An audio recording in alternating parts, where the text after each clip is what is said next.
What happens when a man's prejudice erupts in the one place where justice is supposed to reign? Officer Daniel Hargrove stood in the packed courtroom, his jaw tight, sweat beading on his forehead. The air was thick with anticipation, the kind that hums before a verdict lands like a gavel. Hargrove, a 15-year veteran of the city police force, faced charges of excessive force after body cam footage showed him slamming a black teenager to the ground during a routine stop. The video had gone viral, sparking protests and cries for accountability. Now, he stood before Judge Amara Tate, a black woman whose reputation for fairness was as unyielding as the oak bench she presided over. Amara's voice was steady as she read the charges, her dark eyes scanning the room. She was in her late 40s, her presence commanding yet calm, a beacon of reason in a city fractured by distrust. Hargrove, however, saw her not as a judge, but as a symbol of everything he resented, someone he believed had risen through quotas, not merit. His fists clenched as she spoke, each word fueling the anger he'd buried under years of yes, sirs, and salutes. "Do you understand the charges against you, Officer Hargrove?" Amara asked, her tone even but piercing. He didn't answer.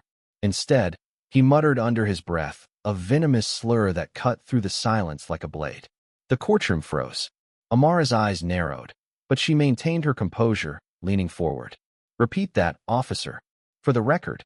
Hargrove's face flushed red, his pride and prejudice colliding. In a moment of reckless fury, he lunged forward, his hand swinging out, striking Amara across the cheek. The crack echoed. Gasps erupted from the gallery. The bailiff tackled Hargrove before he could take another step, pinning him to the floor as spectators shouted. Amara, her cheeks stinging, stood unmoved, her gaze locked on Hargrove, not with anger but with a quiet, unshakable dignity. The room was chaos, but one person stood out, a young court clerk named Maya, barely 22, who'd been quietly taking notes in the corner. Maya, a black woman herself, had grown up in the same neighborhood as the teenager Hargrove assaulted.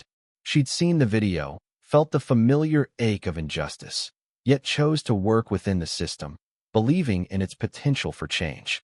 Now, as Hargrove was dragged away in cuffs, Maya stepped forward, her hands trembling but her voice clear. "Your Honor, I have something to say." The room hushed. Amara nodded, giving her the floor.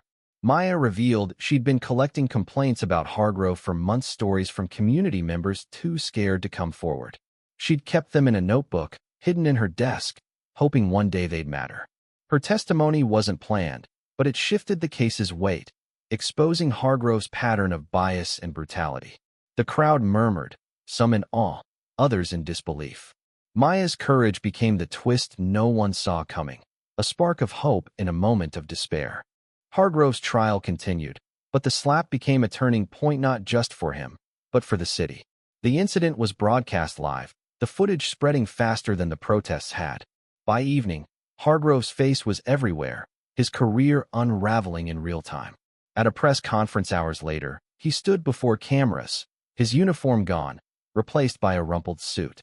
His voice cracked as he apologized, not just to Amara but to the community he'd sworn to serve. "I let my anger win," he said, tears in his eyes. "I saw her color, not her robe, and I was wrong." But Amara's response was what lingered. The next day, she returned to the bench, her cheek bruised but her resolve unbroken. She addressed the courtroom, her words measured yet powerful. "Justice isn't about revenge," she said. "It's about accountability and growth." Officer Hargrove's actions were his own, but they reflect a system we must all work to mend. Her ruling was fair. Hargrove faced jail time and mandatory retraining, but her message was bigger. Change begins when we confront our flaws, not just in court, but in ourselves. Maya, too, found her voice amplified. Her notebook led to an internal investigation, uncovering more officers with similar patterns. The community rallied, not just in anger but in hope, inspired by two women who stood firm against hate. Hargrove, stripped of his badge, began a long journey of reckoning, haunted by the slap that exposed his heart to the world. The courtroom, once a stage for division, became a mirror for reflection. Amara and Maya, through their strength, reminded everyone that justice, though bruised, could still stand tall. Yendi.